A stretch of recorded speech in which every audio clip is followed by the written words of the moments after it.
So I got pulled over today. Nothing bad. Just average 90s car problems. You see, that light is on. That light is not. I didn't know that was happening. That light is on.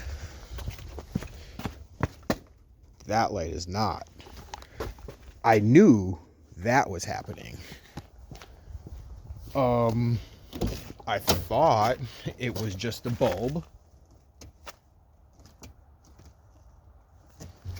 Because as you see, it flashes. It's a flasher. It just doesn't stay on as my running light. And I wasn't aware that I also had a taillight out. The last time I checked my taillight, the taillight was good. The other day I did notice, which was kind of strange. Sorry, big bird. When I closed my trunk, my lights for my license plate were not on, but very, very dimly lit. And so I whacked them, or I hit the trunk and it went off, no problem, right? So today, knowing that I had a running light out in the front, but I still had a blinker, I went and bought light bulbs, put new bulbs in, didn't fix the problem. Okay, cool, no problem. It's a wiring issue. I just have to fix the wiring problem. Not a big deal, right? But first things first, if it's a wiring problem, let's check fuses, right? Check fuses. Don't mind the filth of an engine bay. It is January. There's snow, salt, sand, and this is the daily driver. But anyways, so let's check fuses, right? What was it? 37. This 10 amp. That's blown. Okay, cool. I found the problem. Bad fuse. And this is all on the side of the road, or not on the side of the road, but when I got pulled over, I pulled into a parking lot and parked my car in the parking lot. The cop was actually pretty cool. He was a Mass State Trooper. He liked the car. He complimented my racing seat. Said it was his first time seeing one in a car like that. And honestly, it kind of creeped me out a little bit because obviously I'm driving a race car that spends most of its life on the track. So in theory, it shouldn't really be on the road, but the majority of the things that have been done to the car that make it so good on the track are safety and handling features. So it's not that the car is unsafe, it's just a little bit stiffer than the average vehicle. And so after I had my little conversation with the officer, and actually that's why I brought this up. It was kind of weird because he commented on the seat, and then I brought up it's a race car. He commented about how nice the car is. I said, where are you seeing nice? No, I didn't say that. I said, thank you. I try and keep it as nice as possible, but with it being a track car, I've already kind of written off the body. I don't really care about the body as much as I do that the car is safe and that it drives well. He really liked that because obviously with him being a state trooper, all he really cares about is making sure that the roads are safe. I make sure my car is safe. There's no problem with my car being on the road. He actually even asked me if I would be willing to pop the hood and show him the engine bay. And I was like, I must have had a weird look on my face, because he was like, if you're uncomfortable, you don't have to. If you're uncomfortable, don't worry about it. He's like, you don't have to show me. But he's like, I'm just curious, about, the cars that people drive around on the road. And I was like, all right, yeah, cool. Sure. I'll show you. And so like I popped the hood. And actually when I popped the hood, that was when I opened the fuse box and saw that it was bad fuse. Obviously I didn't have any fuses on me, and there wasn't any in the store there, so I was like, all right, cool, whatever, I will deal with it when I get home. But thanks for the conversation and whatever. He gave me a warning, told me I could rip it up, do whatever I wanted with it, but it wasn't going to go against me. And he appreciated that I was, actively trying to fix the problem instead of just, saying or trying to pretend that, oh, I don't know what the problem is. Anyway, I came home and I kind of had a feeling once I saw the blown fuse, I kind of knew what happened, because the only way that these cars are going to blow a fuse is either an issue with one of the bulbs or one of the things that are on the circuit shorting out, which is not likely. The bulb is most likely to blow before anything shorts out and you blow a fuse. So also I replaced the front one and it was fine. The back one just looks fine, so I didn't bother replacing it. But I know that BMWs, this circuit that goes into the trunk, it's got this for the trunk light, it's got the lock, and it's got the license plate lights, is shared in this harness with these lights, the parking lights. So what ends up happening is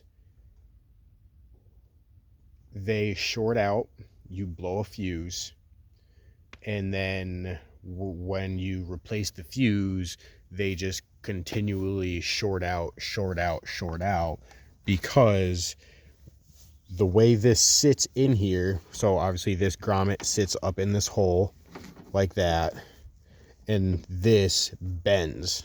So when this closes, that bends at a hard angle. See how hard it's bending already? And this is a 93.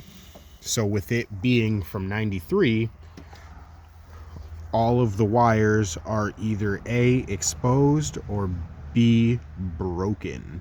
So what I have to do is, the cheap way to do it is to just wrap electrical tape around all of the ones that aren't broken. But since I actually have my wiring stuff in the car with me, which is amazing, thank God that I was doing wiring the last time that I was doing something, because it's perfect. Because it's actually nice out today, even though there's snow on the ground. It's actually nice out today. So I'm just going to real quick splice these 1, 2, 3, 4, 5, 6, 7 wires, 8 wires, because this one's starting to crack too. So the idea is just cover them all. It's kind of unfortunate, but it is what it is. Let's get it done. Yeah, that's pretty good. All right, so let's get in here. And we're just gonna go one by one. We're just gonna use the black for all of them.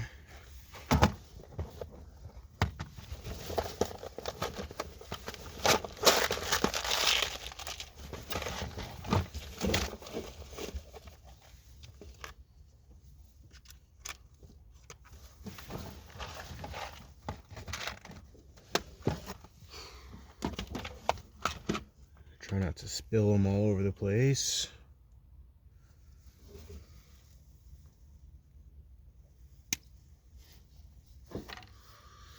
I'll start with the one that's broken.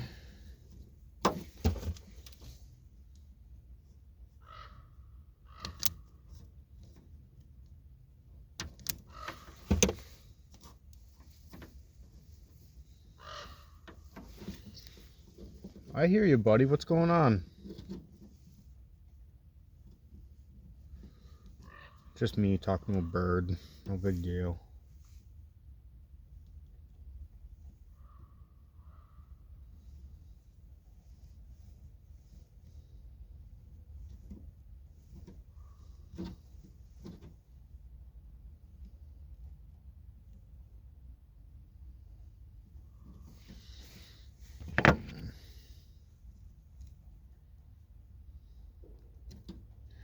End's kind of messed up from being broken. I'm just going to cut it back a little bit.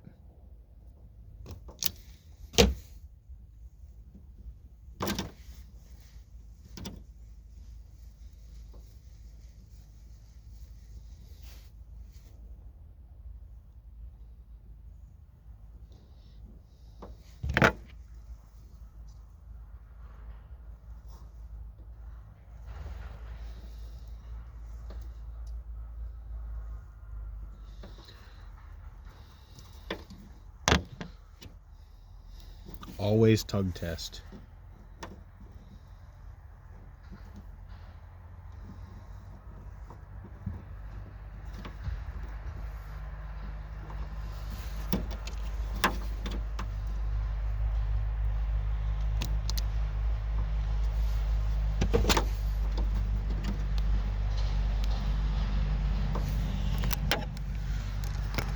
Yes, I live in the country.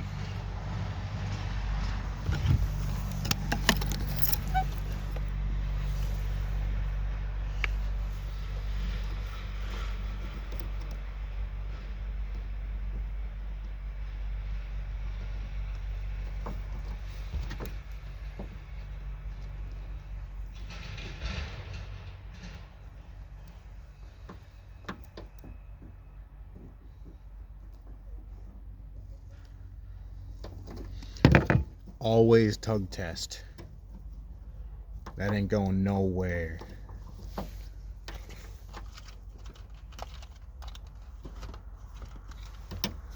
And then you slide your heat shrink over. I should probably go get a lighter that hasn't been sitting in my car all day. It'll be fine though.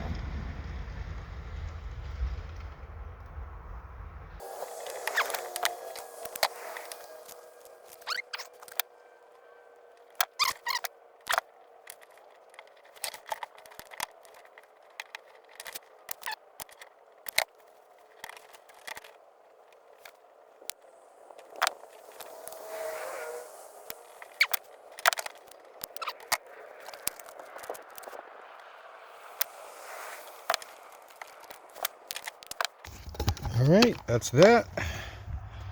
Nice and professional. All wires that were exposed are now covered. And, well, no, I guess I was a little bit short on this one. That's okay. That's what electrical tape is for, right?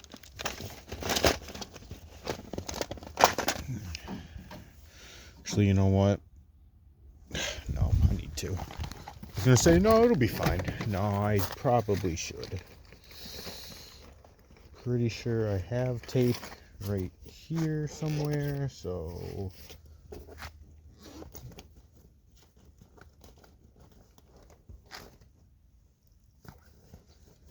maybe not. Well, I don't know what I did with it, but whatever. It'll be fine.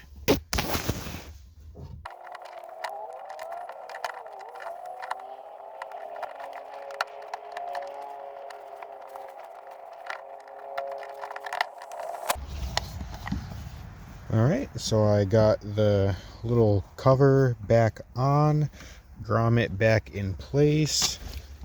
Let me just zip this bag up. Alright, bag is zipped up. We can close that. My bulbs should all be good. Let's see if I can't find a 10 amp fuse. Actually, you know what? Screw it. I got a 15 amp fuse. I'll just throw that. Let me check my glove box first. Okay. It'll be fine going to 15. Actually, let me check in there. And let me check in here.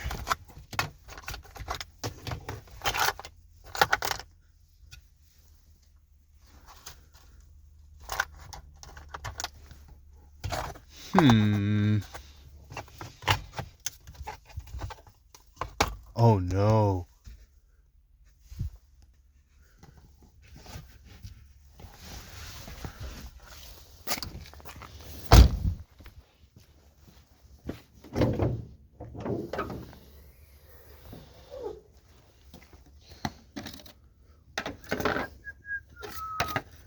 So let's see what we got. Yep, that's a good 15. Let's see. Let's pop this 10 out.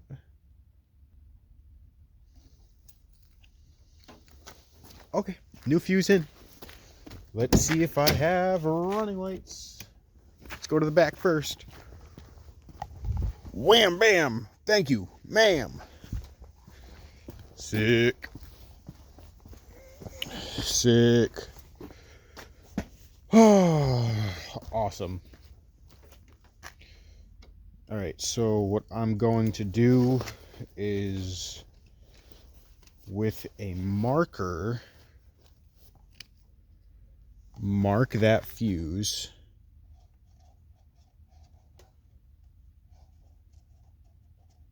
so I know that that is the one that's not supposed to be in there.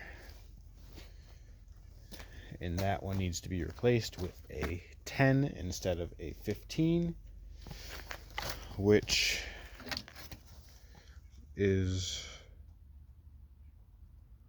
oh wow. So that was fuse 37.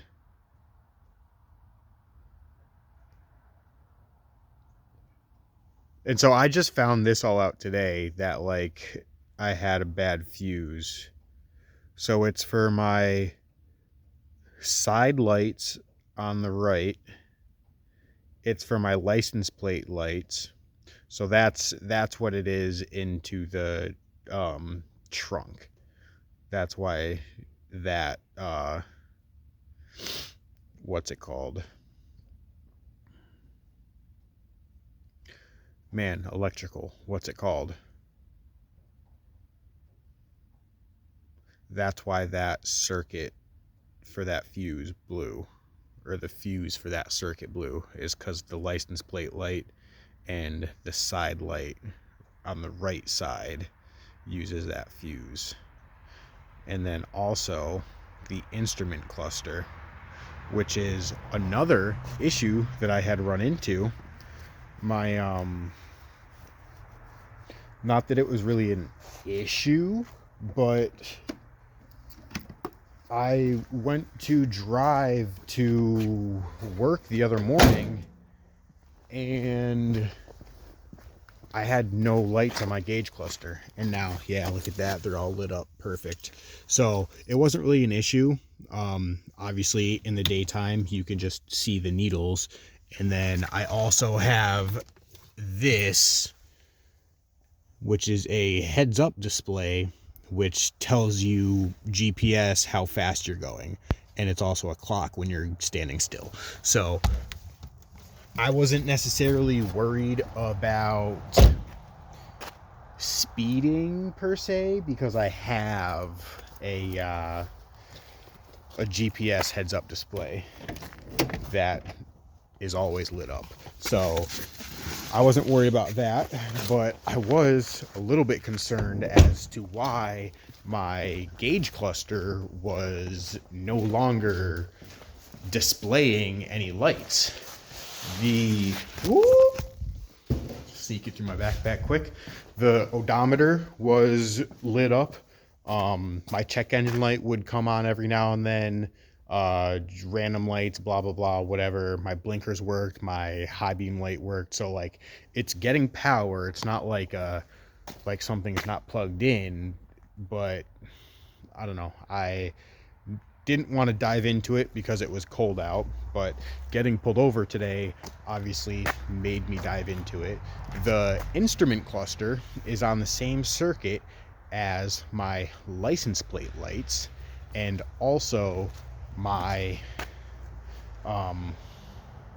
right side running lights.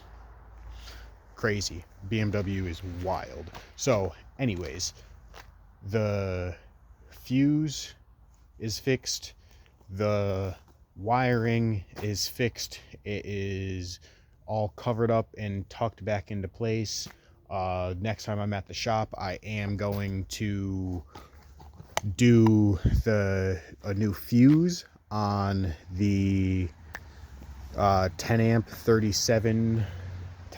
number 37 circuit, and then I'm also going to do a little bit of electrical tape on the exposed wire that was still in the back. But all of the other wiring is not exposed, and it is in a sheathing, so there's no way for it to ground out, and I'm just not worried that it's going to do anything. She's all good. She's all fixed. I moved back home. My landlord decided he was going to renovate one of the 3 apartments in the building, but not just renovate one of the 3 apartments in the building.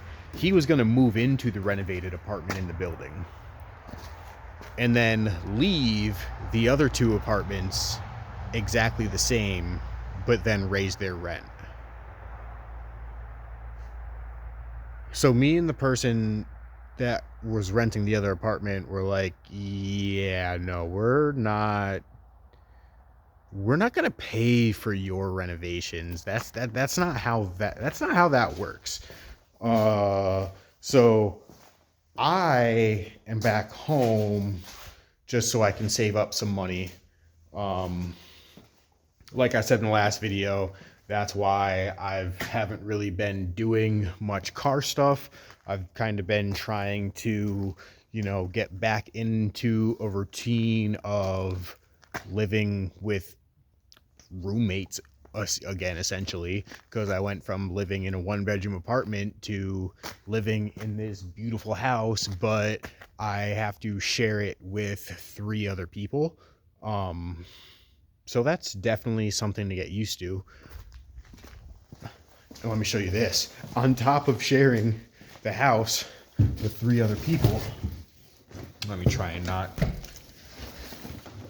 drop my backpack. Wait for it.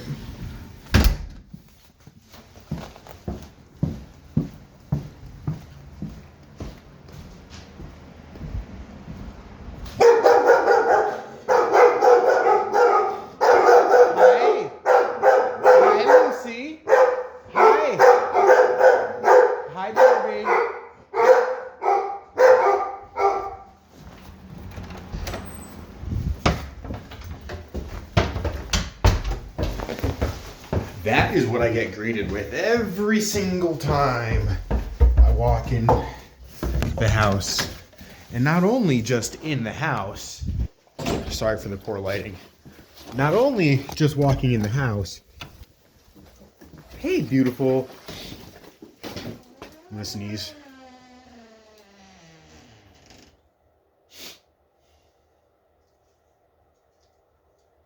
Ruined it.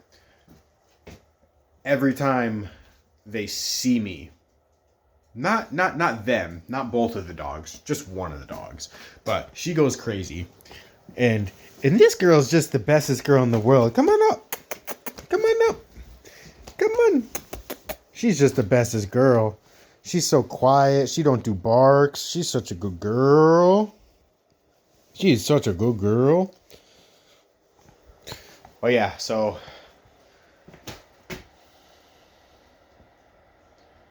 car is fixed. I